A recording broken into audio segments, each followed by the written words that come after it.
kind of trusting, trying to be aware of where the other cars are because, one of the guys was a weatherman. It's like nothing against weathermen or anything like that, but there was a couple of young ladies there, although they did really well. But I just thought, I'm not sure any of these people have ever faced the wrath of a yellow checker cab.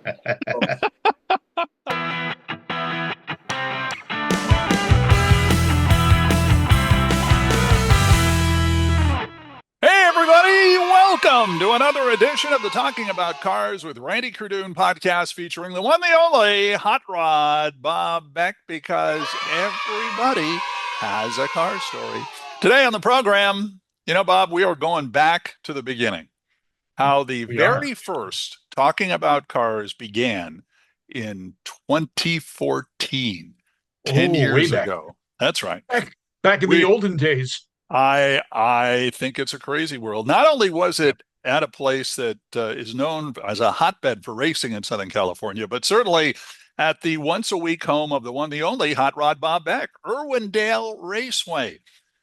Now, that first show, when I was still doing radio in Los Angeles, we featured basically all sorts of interesting stories, and we talked about a celebrity race. Celebs getting together behind the wheel, going after it. And our first guest on the show is someone you guys, I'm sure, know. He was a young actor early on. He, of course, has grown older, and he has come back. And he's now I think he's on a show on NBC. He's been on a multitude of shows, that being Mark Paul Gosselaar. You may remember him. He was my very first guest on Talking About Cars back in 2014. Well, this time, we turned the not so way back machine to last year's 2023 race, where once again we reached out towards the Irwindale Celebrity Circuit. And our guest today, actor D.B. Sweeney. Yes, he finished fourth in that year's event, and we will get behind the scenes on how that all came about and his car history, as we always like to do with some of our guests. So, Bob, and again, they've been doing the celebrity race at Irwindale for a long time. Yeah, I think since the track opened up, they were doing, circle track and trying to attract people. And how do you attract people to a facility they don't even know exists? Well, you bring in celebrities they do know, and it worked. That we tried that on our show, and we certainly got a good start. So that was a lot of fun, and we had some great people. And the fun thing about celebrities, in many ways, aside from the publicists and all the other people that they have around them, they're just like regular people. They have car experiences like you do, except maybe they can afford better cars. maybe in the beginning. Look at that. Come on. That's sitting in my garage. Yeah, that's a nice car. And that's the beauty of what we do is the cars we have are really cool. They're not exactly brand new. They're not Lamborghinis, but there are some people that have it. And if you like cars like we like on this show, they're always fun, and there are stories that come from it and how you got it, unusual things about it. So that's going to be a lot of fun to bring him in. So, and we also have something I think from DB might be able to give us about something that could be news in the future if things happen the way he hopes it will happen. Oh, there we go. There I am, being cryptic. Yeah, that's it. Listen for more information here on Talking About Cars. In mere moments, right here on this Talking About Cars channel. We have had a very well-known ventriloquist. You may have heard of him, Jeff Kreskin. Dunham. No. But Jeff Dunham bought one of the brand new Challenger 170 models. Right. And they brought him out to Irwindale to try and teach him a little bit of how to drive it. And he was able to pull the front wheels up off the ground. This is a stock vehicle. And he got all the accessories. He even got the passenger seat, which is an option. And he put a parachute on the back, which is also a factory option. And he was able to go down the Irwindale drag strip, front wheels in the air for the first 20 or 30 feet. And, man, it was fun to watch. Wow. Who does he think he is? Stacy's mom? He's going to compete. If Jack Beckman doesn't work out with John Forrest, they're going to look at Jeff Dunham. No, not really. But, that would be interesting if he'd do that. Wouldn't that be fun? Let's bring him in. A guy who is a celebrity racer. And I'm curious whether or not he this is his first attempt at it, or is this something he really always wanted to do? I Well, think yeah, that's interesting. well, I listened to an interview with him on another station, and he got his experience driving race cars by being a taxi driver in New York City. Thank you. Hey, hey. I mean, how many of us have been in New York City and Yeah, yeah. experienced a driver like that? Oh yeah, oh yeah. One of these days, when we have time, I'll explain the part where we did that and the guy blew the engine right in the middle of our ride. And I was sharing a cab with a family from Minnesota trying to get to the airport. That's it. What, by the way, it wasn't DB. No, I might bring it up during the show, but it wasn't him. I like that story. Maybe he can share more light on that. So let's he bring him probably in. could. He's standing by a movie career, a TV career spanning decades. You know him. Let's bring on our guest, actor DB Sweeney. And there he is, ladies and gentlemen, one the only, live from a place in this country, the one the only DB Sweeney on the Talking About Cars podcast. Thanks for joining us, man. Thank you very much. Thank you. Great to talk to you guys. You know, it's so great that you were able to get and join us on this show because we do a lot about celebrity racing. And I think a lot of times people don't realize there are so many celebs who race that there are others that you don't know race. And I think you've done so much in your acting career where played a hockey player who eventually did all sorts of other stuff, figure skating, all sorts of other things. You were in Eight Men Out. You played, of course, in that movie back in '88. You've done sports movies before, but I'm curious, how did it come about that you ended up getting behind the wheel of a race car? Are you a NASCAR fan? Do you race normally, or is this just a thing? I am a fan, but this particular charity race came up because Swampy Marsh, who's one of the co-creators of Phineas and Ferb, and a good friend of mine, our kids played hockey together. I've known him for many years. He was involved in this charity, and he said, "Hey, you want to try this?" And I said, "Well, I'm a former New York City cab driver. I think I could find my way around an oval." And so he brought me out, and it was a lot of fun. Hey, I told you, Randy, he got his experience driving in New York. Yeah, well, that'll give you experience right there. All right. Strange. Did you ever have any really strange taxi cab rides where things kind of got a little crazy while you were driving? Yeah, 100%. I was a young guy. I was at NYU at the time, and I was driving a checker cab right at the end of checker cabs. And a lot of the drivers were, unlicensed. Like they weren't regulated like they are now. Like people would use their brother-in-law's hack license or whatever. Newly arrived people would just jump in who didn't speak English.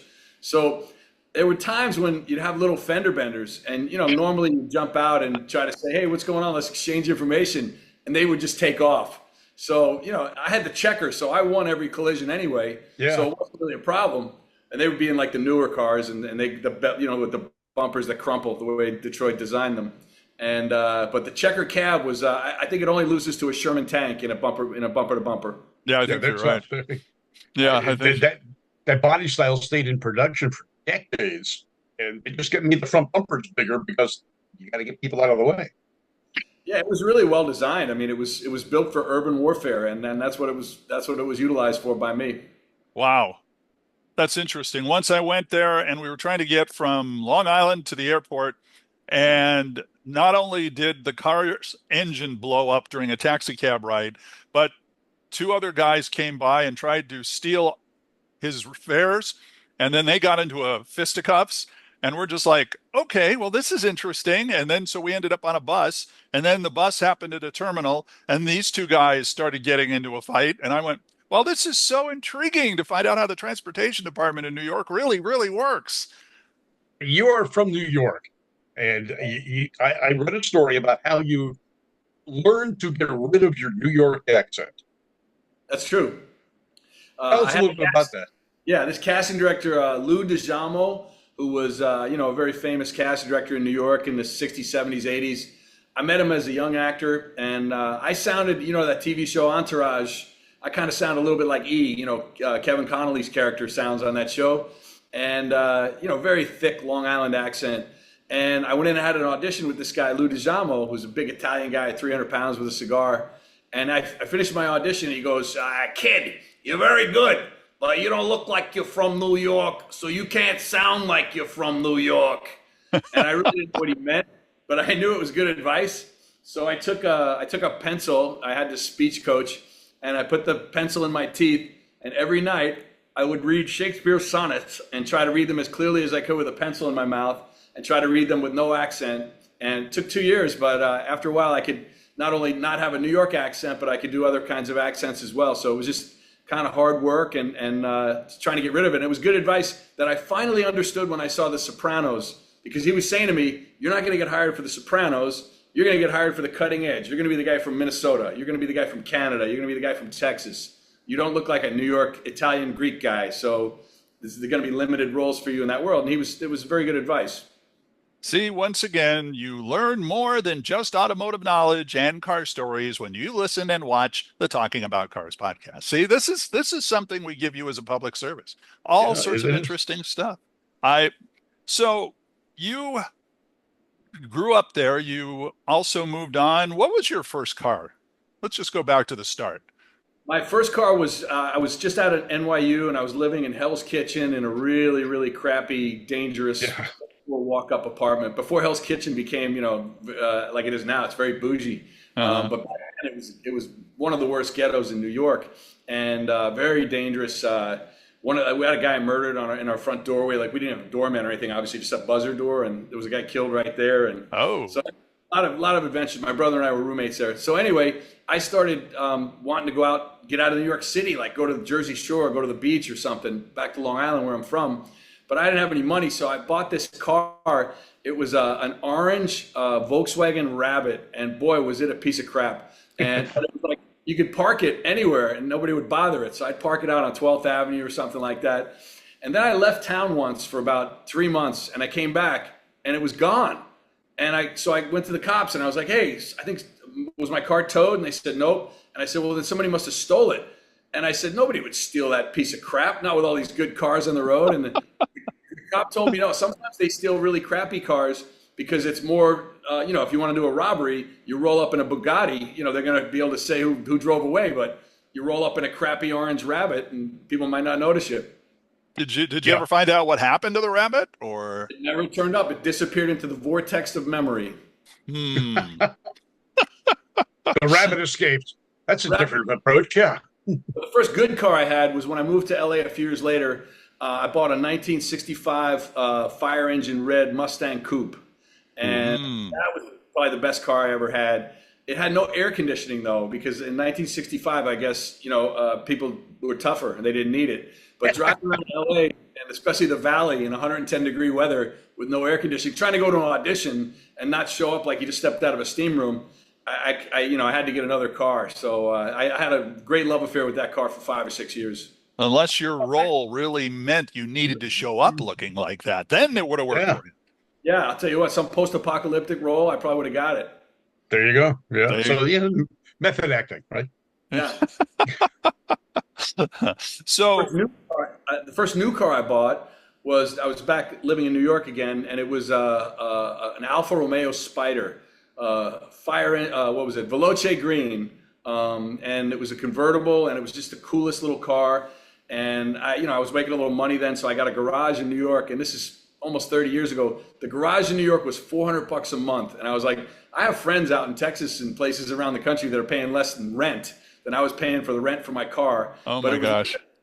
Worth every dollar. And I just had so much fun with that car. I had to go get it. The color I wanted was only available in Falls Church, Virginia. So I flew down to Dulles Airport and got a cab to Falls Church and picked up my car and drove it back to New York. And I love that car so much. Do you still have it? No, I let it go. When I was driving around LA, I started playing golf a lot, and I couldn't fit the golf clubs in the trunk. So I was like, something's got to give. So I'm not a guy. I'm a one car at a time guy. What do you have now? I actually just bought a Toyota 4Runner, and so I had a friend of mine who's a mechanic say, I was like, look, I'm so sick of all the maintenance on all my cars. What's the one that has the least amount of maintenance? He said, well, Toyota or Lexus, those two. And I was like, well, I'm not a Lexus guy. I'll look at this Toyota, so I got one. We always ask people, what is a car that might have gotten away that you wouldn't mind having back? Is it an obvious question to answer with the Alpha, or is there something else that you've had in your past that you wouldn't mind getting back someday? Well, one of my best friends in high school, Scott Lashir, who went and joined the Marine Corps and became, he's a great American. We're still friends. Anyway, he had, when we were in high school, a 1956 Chevy Bel Air, red and white. And, we rode around that thing. And he was a Marine from the time he was born. Nobody brought a soda into that car or a beer, or, that car was pristine. And I just remember riding around in that and thinking, you know what, this is what it feels like to be the king of the world. Wow. What about station wagons? You like those if they were that era? I'll tell you what, my dad was a school teacher, so we never had a new car until I was a junior in high school. And then finally our first new car, I had 3 siblings, and my dad was, school teachers didn't make much money, so paycheck to paycheck. But he got this Plymouth Fury station wagon, first new car in the family. He brought it home. A week later, the engine dies, which doesn't happen in a new car. So anyway, they tow it back to the dealer, and my dad is pretty livid with the guy. And, he's like, how do you sell me a car that's like this? So to mollify my dad, at that time, Suffolk County, Long Island, the police cars were Plymouth Furies, not the station wagon. But they had this supercharged, I think, 440 engine that the police cars had. Right. So the guy, to mollify my dad, he said, I'll throw the 440 in there for you. And you'll have a really fast car and it'll be great for you. And my dad said yes. And so that was the car I learned to drive on. So, I would go out on William Floyd Parkway, which is a long stretch of north-south highway in Long Island. And they would block off the exits. So the exits are like 2 miles apart. We'd have watch outs and we would drag race out there. And I usually was a spectator. But the one time I show up with the station wagon and we hustled these guys and said, we could beat you with the station wagon. And they had no idea and just beat them on a quarter mile like it wasn't even close. Wow. Well, Bob here has a 56 wagon. So, I don't know if you could pull that up. Can you pull that up? Yeah, I've got a 56 Chevy. Yeah, I can try, yes. Yeah, let him try pulling that up for you. Just a little show and tell here as long as we're playing around with that. Here's that vet behind you, Bob. Yeah, that's his. It's a 2003 anniversary edition. I actually have 2. We've got the convertible that you see here, and then we've got a coupe. And I love that color. Thanks. Yeah, it's anniversary red. It's only 1 year, and we actually just came back from Bowling Green, Kentucky, where we caravanned with 500 of our newest unknown friends. The Corvette Museum. That's right. We went for the 30th anniversary of the Corvette Museum. You know what? I've driven by that. My son was at Alabama and I was living in Chicago. So I've driven by that museum the last 6 years, like 20 times. And I've always been, I'm always trying to get from Chicago to Tuscaloosa or back. And it's right in the midway point. And I wish I had stopped, but I will stop now that I live in Nashville. I'm going to get there. There you go. Yeah. It's only about an hour and a half drive or so from there. Yeah. I got to do it. Yeah. That's a beauty. Look at that. How about that, huh? And I tow a 1955 camper trailer with it. Oh, man. That matches. And we have fun with that. The wife and I go camping from time to time. I'm not much of a camper. She's more so than I am, but we meet some great people. Everybody thinks they're the coolest guy at the campsite until you roll up with that, huh? There we go. Yeah. Well, actually, all we do is vintage camper shows. Oh, wow. So we've got one of the newer, I guess you could say, combinations. But there are guys that have older vehicles towing vintage trailers that match. Of course, the car's been updated. Ours has been updated too. It's Corvette powered and it's got disc brakes and all the good stuff. But yeah, it's fun and it's great camaraderie. We meet a lot of friends. And the reason we did the trailer is we went to a car show one time, and we're used to car shows. Yeah, look, don't touch. And then we got up to a vintage trailer, and we're looking like we're car guys. And the guy says, "No, go inside." We go, "Really? Go inside?" Yeah, you can touch it and take a look. And people were completely different in their attitude. So my wife said, "Well, we got to get a trailer." So this was an 8-year project, and we got it on the road, and we have fun. It's great. We've met a lot of great people. That's amazing. Talking about Corvettes, my new movie, Megalopolis, the openings, Francis Ford Coppola, who directed The Godfather, Apocalypse Now, all these movies, he's a big car guy. Like, he directed the movie Tucker. He owns like 4 Tuckers. And we had 2 of them in the movie. And so the movie's kind of a weird setup. It's kind of like modern New York meets ancient Rome. And there's all kinds of like old cars and new cars. So he's got like, I think there's a Tesla in there, but there's a 1974, I think, Corvette right in the early, in the first scene of the movie. And then the main character, Adam Driver, he drives around in a Citroen limousine the whole movie, which is a beautiful, car. So anyway, Coppola's a big car guy, and so I think car people will really enjoy seeing the movie, the way he's integrated, all these kind of classic cars into the movie. Megalopolis. The Citroen belonged to him. He has at least 2 of those, and the Tuckers belong to him. And I think there's only there's less than 100 Tuckers in the world. There might be less than that, less than 50. They only made 50. They only made 50. Yeah. So I think of the 10 or 12 that are left, he's got 2 or 3 of them. So yeah, he's a buff. I think that's got to be a must see just because of the cars, for heaven's sakes. And of course, everybody has a list. Cars that you would like to get someday. If we said to you, DB, here's some money, go get yourself the car you always wanted, 1 or 2 or 5 or whatever, name a couple of cars that you would jump on like tomorrow. Well, I always loved the El Camino because I felt like as a little kid, it was my favorite Hot Wheel, and it was like the best of both worlds, like a car and a truck. But now that I'm growing up, I realize it's actually the worst of both worlds because it's not really a very good truck. It's not a very good car, but it's still super cool. You know what I mean? It's like, so I think if I had a really, decked out El Camino, that would be number 1. When I did the movie No Man's Land, which was about Charlie Sheen and I stealing Porsches, I was offered a Porsche from the 911 people, but I was like, no, I drive too fast. I'll put that thing on a tree. So thank you, but no thank you. I thought it was one of those gift horses that I had to step back. That I thought a bunch of Greeks would jump out of it and kill me. So, I didn't take that one. But I really wish I had taken that one. I actually like the earlier. That was 1987. Those Porsches in that era are cool, but I think the 70s Porsches are cooler. They're a little smaller. They're a little more, I don't know, European looking maybe is the right. I don't know. So those are 2. And then, I really love the Lincoln Continental that, like when I first started in Hollywood, they'd pick you up in a town car. And I always thought that was like such a cool, elegant car, and I felt like when I'm getting in the back of a Continental, I feel like, oh, you know what? I've arrived. So yeah, those are 3 that come to mind. So the El Camino, does it matter what year? No, beggars can't be choosers. I'm ready. Just go for it. I got it. I got it. Okay, so let me speed forward a little bit. So you're racing in this event, and I happened to look at the video. I think it's floating around. You could see it on YouTube. You go ahead and look for Celebrity Race Irwindale, and you'll find the actual race call, if you will. And did I notice you started, I think, in the number 5 spot on the and when you started, and when they threw the flag down to start going, did you immediately hit the gas and try to pass somebody on the side? Yeah, well, I was a little sour because we had trained for 3 days. And on the first day, I got in the car and they had let the car sit out in the hot light, in the sun. And it was so hot. And you got the flameproof suit on and the helmet, and you're very restricted. And I was very claustrophobic. I was like, oh man, I hate this, but I love Swampy, so I'm going to stay with it. And then we got out on the track and I was like, oh, I like this. I actually like this a lot. And the second day we got in the cars and they were in the garage, and it was like, this is good now. It's a cool thing to start with, not so burning hot.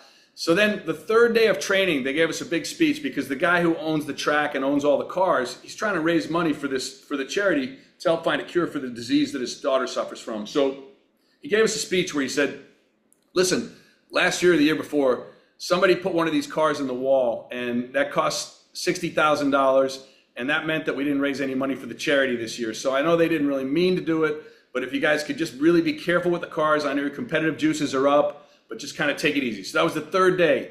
What they didn't say was they were tracking our times that day to slot us in the race. And on the second day, I had been the fastest guy, but I was like, okay, I'm going to take the advice. I'm going to step back.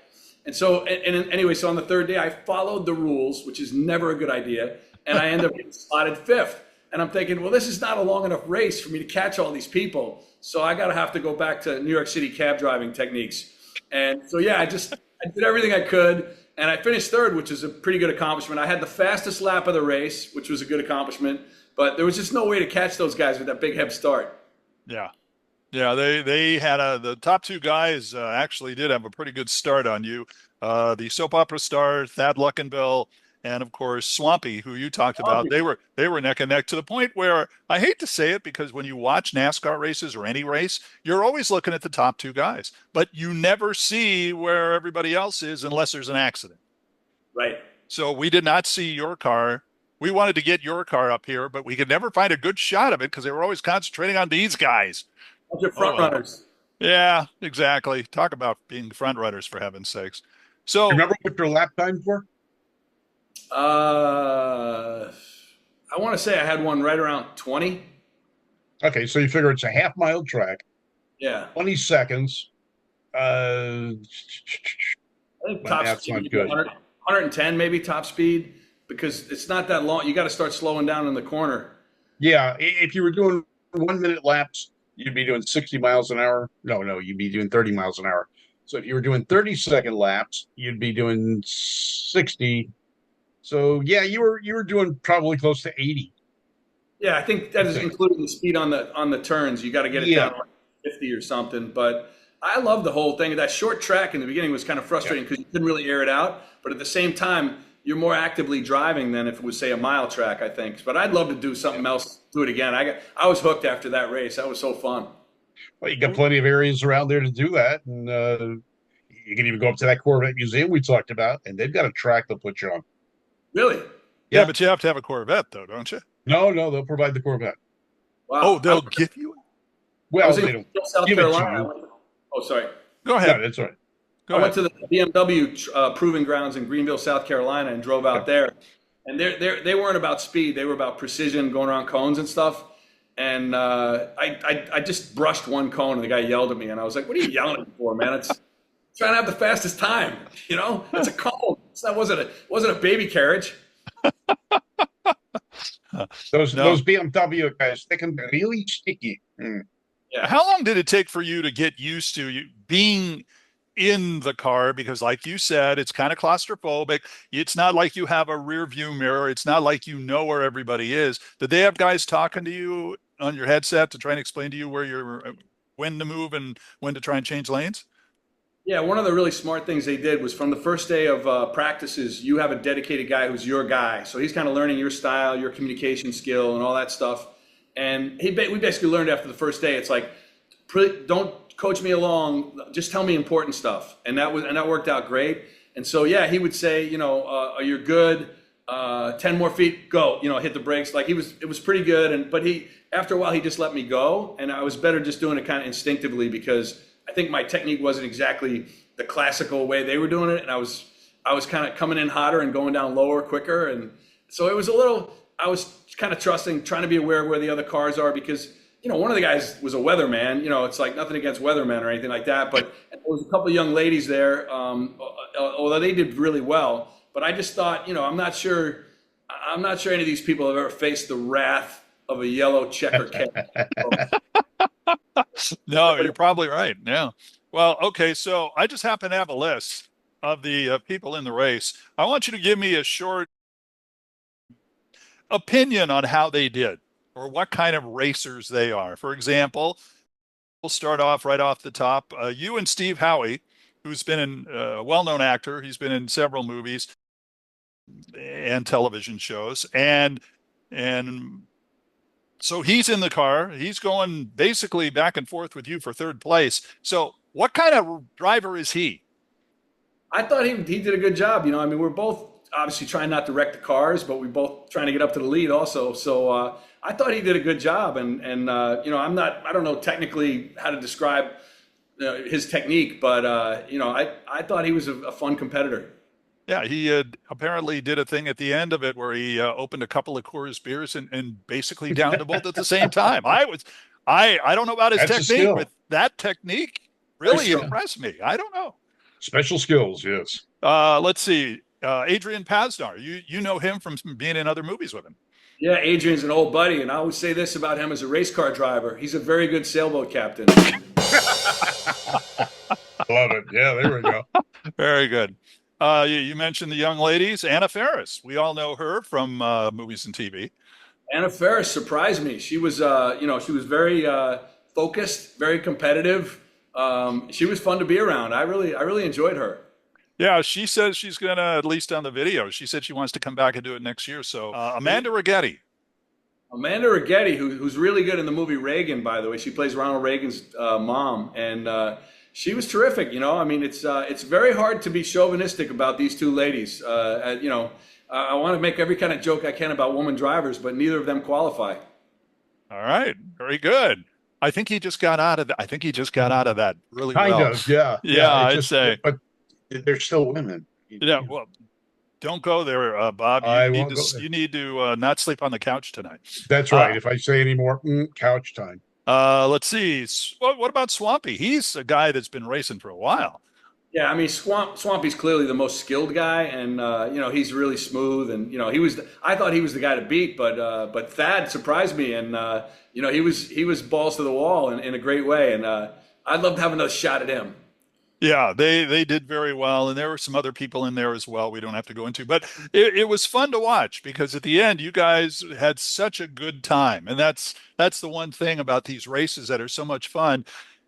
Racing a car, to me, in my experience, is just, it doesn't matter if you're a celebrity, if you're just a regular guy, if you're an actual race car driver. It is such an experience and an adrenaline rush. It really is. It's great. And at the end of the race, everybody was so pumped up, and it was like a hype show. And the one guy who was, I thought, MVP of the end of the race was Cristo Fernandez from Ted Lasso. And I said I got him on a video saying to me, "Racing is life." So I thought that was as good as it gets as far as a tagline goes. Uh-huh. There you Okay. go. Very good. And by the way, I'll throw this in because I know him, but Frank Buckley, who's the local news guy down at Channel 5 KTLA in LA, he finished dead last and said he intended to do that. So I think that was a nice bit of placement as far as kind of doing that. Yeah, he was. I think he's a regular at the charity, and he took to heart the advice about not breaking the cars and trying to get the money to the charity, and just a nice guy to be around. Yeah, and Mark Krisky also, he is the weather guy down at Channel 5. And again, he's been doing that in fact, we were talking about the fact that when we first started talking about cars, when I did it, the first thing we did for our first episode is we covered the celebrity race in 2014. So we talked to Mark Paul Gosselaar, we talked to a bunch of other guys that were doing it, and it's similar to what you guys have all gone through.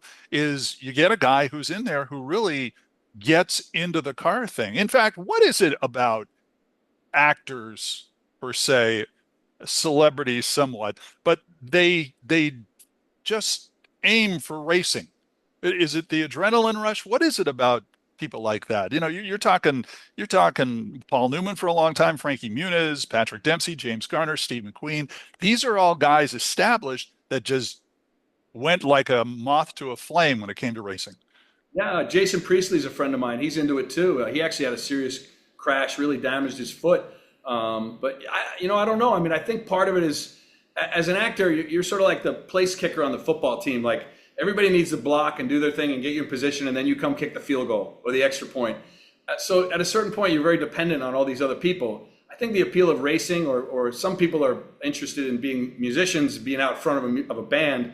I think it's sort of like you're tired of being the guy that's dependent upon everybody else doing their thing for you to do your thing. So when you're driving a car or when you're playing a guitar, you're out in front and you control your own destiny, at least seemingly. Yeah. But so if you had the choice, car, in what race you participate in? Well, I mean, I think I know that everybody talks about Formula One, but I still think the Indy 500 is the granddaddy. At least for an American, it's so to be in an open wheel car and be coming around that last turn at Indy and see the checkered flag. I mean, that seems to me like that would be the greatest thrill in racing. Yeah, that was interesting.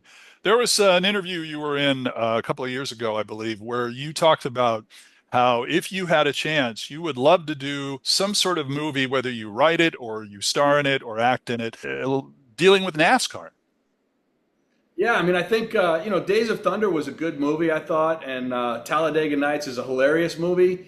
But I feel like I didn't learn, Days of Thunder was like a Tom Cruise movie where, you feel like if he can win enough races, he'll find his dad. It's always the same kind of feeling of those movies.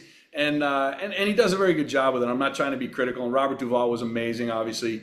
But I feel like there's a movie about that guy trying to get on the NASCAR circuit. Like, in other words, when you don't have all the sponsors, you don't have all the money, you just have grit, you're coming off dirt tracks or the lower circuits, and you're just trying to break through. Like I did a show called Beyond the Glory. I was a narrator for Fox years ago, and we did stories about like 10 or 12, of the most famous NASCAR drivers, of that era from the 70s through the 90s.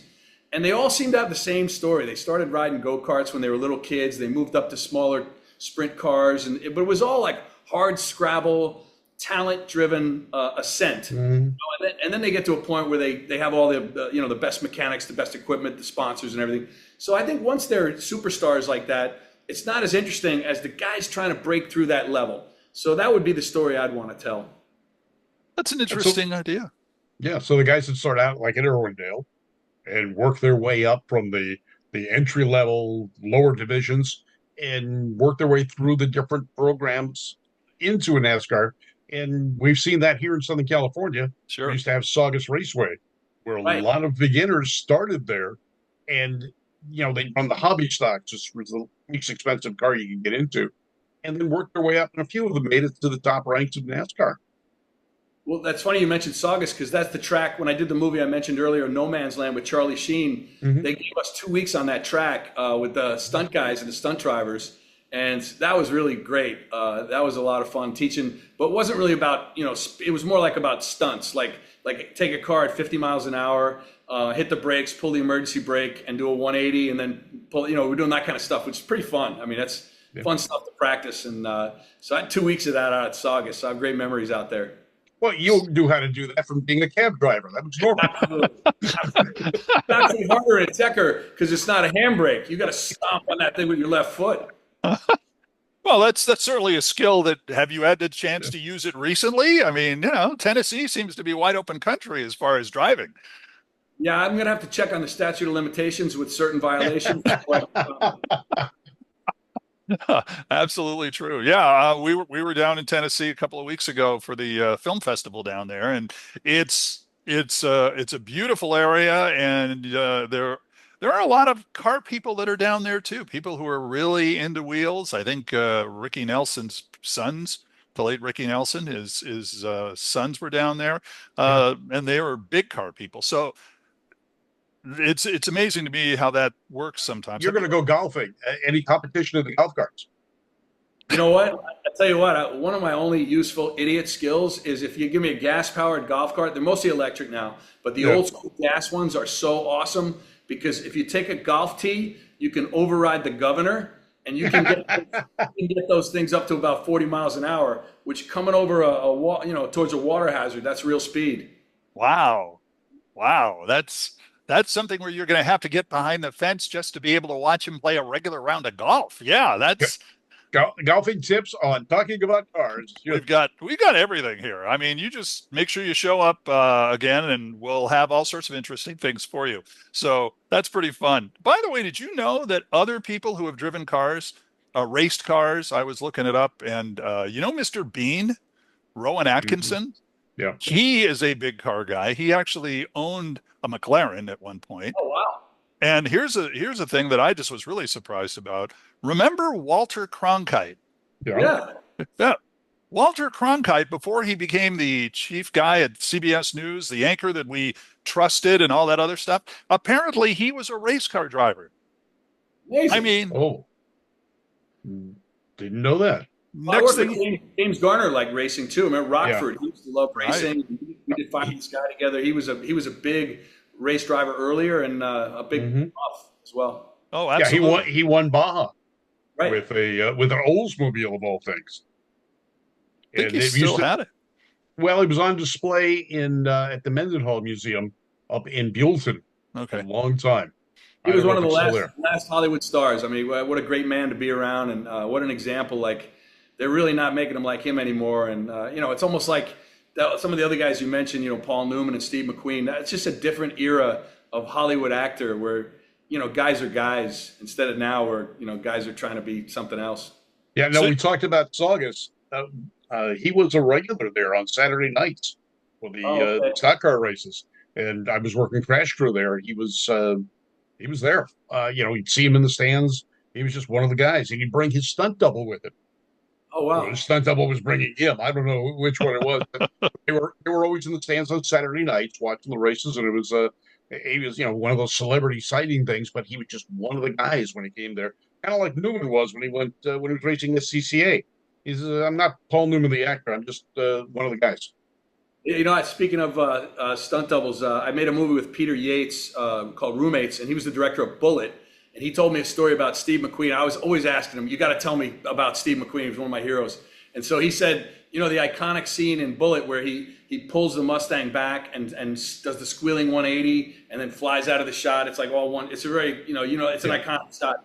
Anyway, they did the first take of it, and he comes over and Peter Yates goes, "Oh, that was wonderful." He's an English guy. "That was wonderful. Perfect, Stephen. We're going to move on to the next shot." And McQueen goes, "Could you tell it was me?" And Peter Yates goes, well, I'm not sure. Well, McQueen goes, "Let's do one more." So they do another take, and McQueen does the take with his head and his arm out the window. The shot that's in the movie. So everybody knew it wasn't a stunt double. I thought that was genius. That a lot of your audience who likes cars would also be interested in the show I narrate called Mountain Men, which just starts on History Channel, season 13. And this is about men and women that live off the grid, with no electricity. They make their own tools. They hunt their own food. And it's just, they're trappers. They're, one guy, Jake Herrick, lives in Montana, and it's illegal to kill mountain lions. They're protected in Montana, which means they're always poaching, livestock.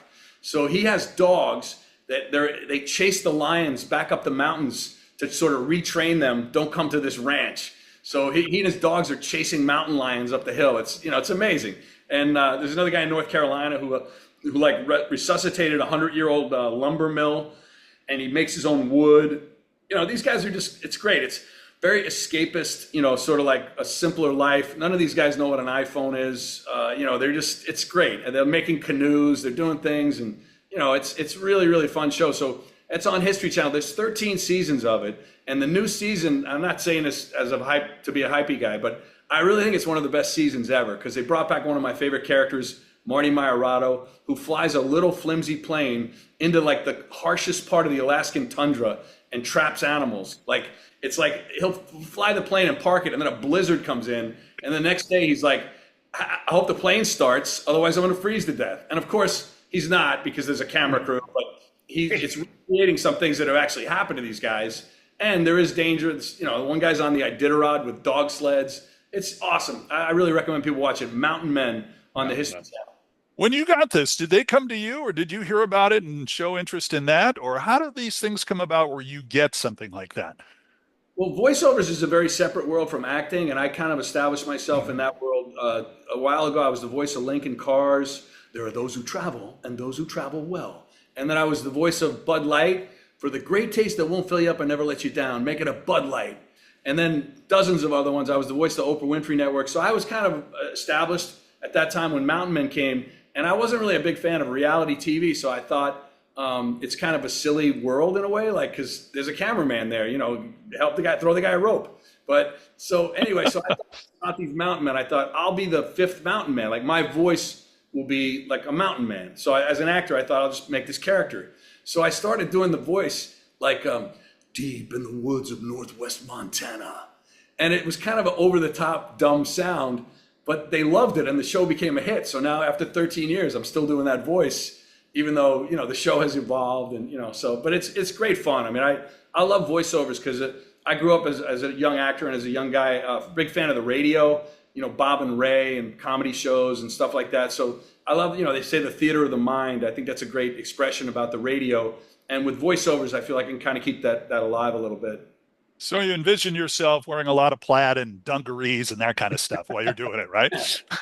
Yeah, very, very cold, just like eating some bison chili. Yeah, there you go. Yeah. Absolutely. That is so great. All right. Well, very good. So keep an eye out what's going on with DB, and we thank you so much for being on the program. I wonder, though, are you going to jump on another chance to race? Absolutely. I'm hoping Swampy calls me. I didn't break any cars, so I think I'm still eligible.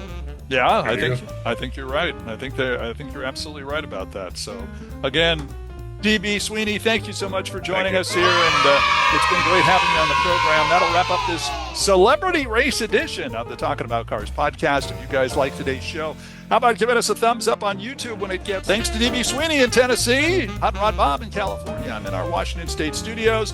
I'm Randy Cardoon. We'll see you next time on the Talking About Cars podcast. So long, everybody.